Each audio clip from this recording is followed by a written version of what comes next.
भारत माता की। तूफानों में भी हवा का रुख मोड़ना जानता है। नए भारत का युवा अपना हुनर जानता है और खींच के खुद की तकदीर की लकीर दुनिया झुकाना जानता है।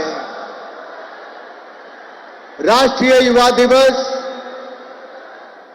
के शुभ अवसर पर हम सबके बीच में उपस्थित दुनिया के सर्वाधिक लोकप्रिय नेता, भारत के यशस्वी प्रधानमंत्री परम आदरणीय नरेंद्र मोदी जी, महाराष्ट्र के लोकप्रिय मुख्यमंत्री माननीय एकनाथ शिंदे जी, केंद्र सरकार में माननीय मंत्री डॉक्टर भारती पवार जी,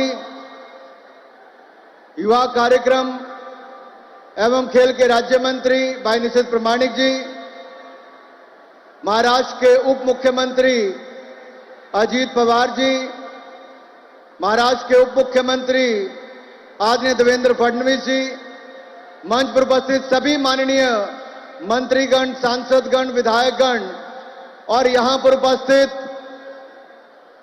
हजारों की तादाद में मेरे प्रिय युवा साथियों, सबसे पहले तो मैं असंख्य युवाओं के प्रेरणा स्रोत हमारे पथ प्रदर्शक स्वामी विवेकानंद जी को उनकी जयंती पर नमन करता हूं, वंदन करता हूं। आज देश के 800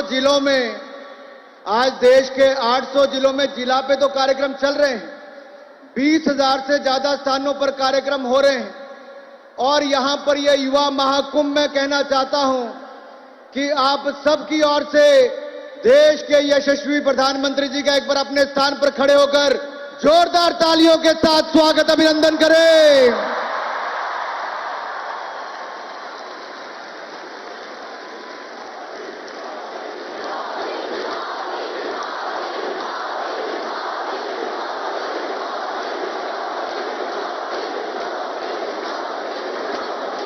माननीय युवा साथियों, ये मोदी मोदी की गूंज आज भारत में नहीं, दुनिया के कोने कोने में है। भारत का नाम जिन्होंने ऊंचा किया है। लेकिन आज नासिक की इस ऐतिहासिक भूमि पर हम आज क्यों इकट्ठे हैं? आखिरकार नासिक को ही क्यों चुना गया? क्योंकि ये प्रभु श्री राम की पंचवटी यहां पर है। त्र्यंबकेश्वर ज्योतिर्लिंग यहां पर है। शिरोमणि छत्रपति शिवाजी महाराज की यह भूमि है। तेज, त्याग, तप और तरुणाई की प्रतिमूर्ति हमारे वीर सावरकर की जन्मभूमि भी नासिक ही है। इससे बड़ा संयोग क्या होगा कि युवाओं के लिए दो प्रेरणा स्रोत जिन्होंने अपनी जीवन देश के स्वतंत्रता संग्राम के लिए दे दिया, आज हम सबके बीच में एक ऐसे नेता हैं जिन्होंने हम सबको लक्ष्य दिया है विकसित भारत बनाने का। युवाओं के लिए, युवाओं के द्वारा। आपको याद होगा माननीय प्रधानमंत्री जी ने लाल किले की प्राचीर से पंच प्रण हम सबको दिए थे। विकसित भारत बनाना, आजादी की, गुलामी की मानसिकता से मुक्ति पाना, और उसका सबसे बड़ा उदाहरण दूसरे का क्या है? अंग्रेजों के समय राजपथ था, उसको बदलकर कर्तव्य पथ कर दिया। भव्य संसद भवन, नया पार्लियामेंट बना कर दिया। यशो भूमि को बना कर दिया। भारत मंडपम बनाया। जहां किंग जॉर्ज पंचम की मूर्ति थी, उसको हटाकर नेताजी सुभाष चंद्र की प्रतिमा को लगाया। सरदार वल्लभ भाई पटेल की सबसे बड़ी प्रतिमा दुनिया की आज सरदार वल्लभ भाई पटेल की है। युवा साथियों, मैं इसलिए बातें कह रहा हूं कि हमारे सामने भी एक बड़ा लक्ष्य है, लक्ष्य विकसित भारत बनाने का। तो स्वामी विवेकानंद जी कहते थे कि एक लक्ष्य तय करो, एक सपना देखो, फिर उस लक्ष्य को अपने शरीर की एक एक नस में ऊपर से नीचे तक भर दो। दिन में, रात में, सोते, जागते, खाते, पीते, बस उसी के बारे में सोचो। हर कृत्य उसी तरह करो जो आपके लक्ष्य की तरफ ले जाए। बाकी सारे सपने भूल जाओ, फिर आप देखोगे कि उस महान लक्ष्य को अपने सामने पूरा होते हुए आप देखोगे। मनुष्य के संकल्प से बड़ा कोई लक्ष्य नहीं होता। तो हमें भी एक लक्ष्य दिया माननीय प्रधानमंत्री जी ने, विकसित भारत बनाने का। तो मोदी जी ने जो ये विकसित भारत का लक्ष्य दिया है, राष्ट्र को विकास की ऊंचाइयों पर ले जाने का, खोए हुए वैभव को वापस दिलाने का, भारतवासियों को आत्मविश्वास के चरम शिखर पर ले जाने का। आइए उस विश्वास को जीतें, भारत को चरम सीमा पर ले जाएं, नया भारत बनाएं। आज नए भारत की बुलंद तस्वीर दिखती है जब हम 10वें नंबर की अर्थव्यवस्था से अब दुनिया की 5वीं सबसे बड़ी अर्थव्यवस्था बन जाते हैं। लेकिन 3 महीने बाद मोदी जी तीसरी बार प्रधानमंत्री बनेंगे।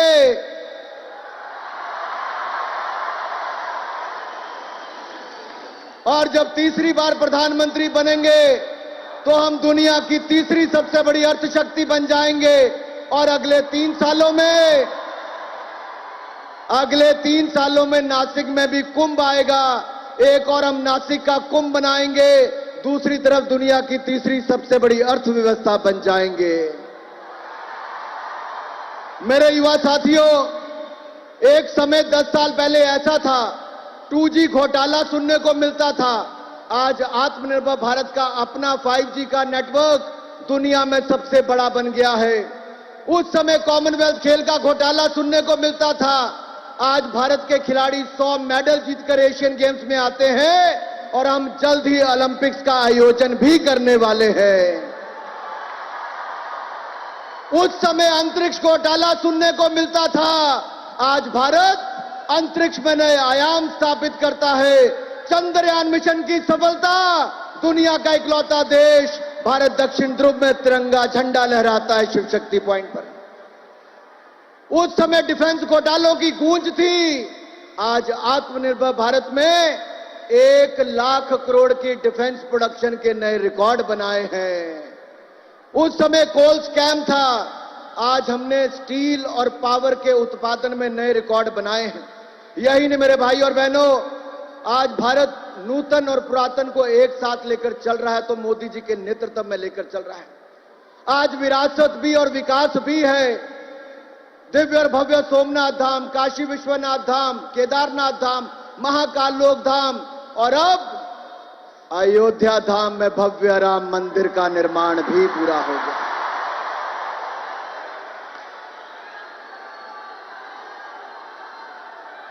युवा साथियों, स्वामी विवेकानंद जी ने कहा था कि स्वस्थ शरीर में ही स्वस्थ मस्तिष्क निवास करता है।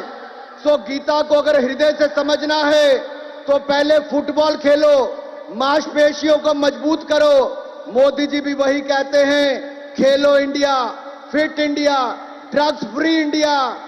फिट इंडिया ये मतलब फिटनेस का डोज आधा घंटा रोज और नशा मुक्त भारत का भी संदेश दिया है।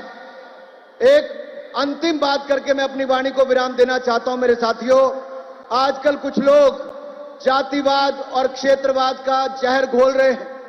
मैं आपसे इतना ही कहूंगा, कंधों से ऊंची छाती नहीं होती, देश से बड़ी कोई जाति नहीं होती। दिया ही नहीं बचा तो बाती क्या करोगे? देश ही नहीं बचा तो जाति क्या करोगे? अरे पहले देश को तोड़ने वाले थे, आज जोड़ने वाले हैं। चाहे काशी तमिल संगमम हो, सौराष्ट्र तमिल संगमम हो, एक भारत श्रेष्ठ भारत हो। पहले तोड़ने की संस्कृति थी, आज जोड़ने की संस्कृति है। इसलिए हमें जाति धर्म संप्रदाय से ऊपर उठकर एक लक्ष्य विकसित भारत के लिए हम सबको जुट जाना है, अपने आप को खपा देना है। यही हमारा वीर सावरकर और स्वामी विवेकानंद जी को सच्ची श्रद्धांजलि होगी। युवा साथियों, घबराना मत, डरना मत, हौसले गिरने मत देना, क्योंकि हौसलों के तरकश में कोशिशों का वो तीर जिंदा रखो। हार जाओ चाहे सब कुछ, मगर फिर से जीतने की उम्मीद को जिंदा रखो। एक बार फिर इस शानदार कार्यक्रम के लिए आप सबका बहुत बहुत धन्यवाद। आयोजकों का बहुत शानदार कार्यक्रम किया है। और अगर आप विकसित भारत बनाने के लिए तैयार है कि नहीं? 25 साल देने के लिए तैयार है? तो मेरे साथ बोलिए, भारत माता की।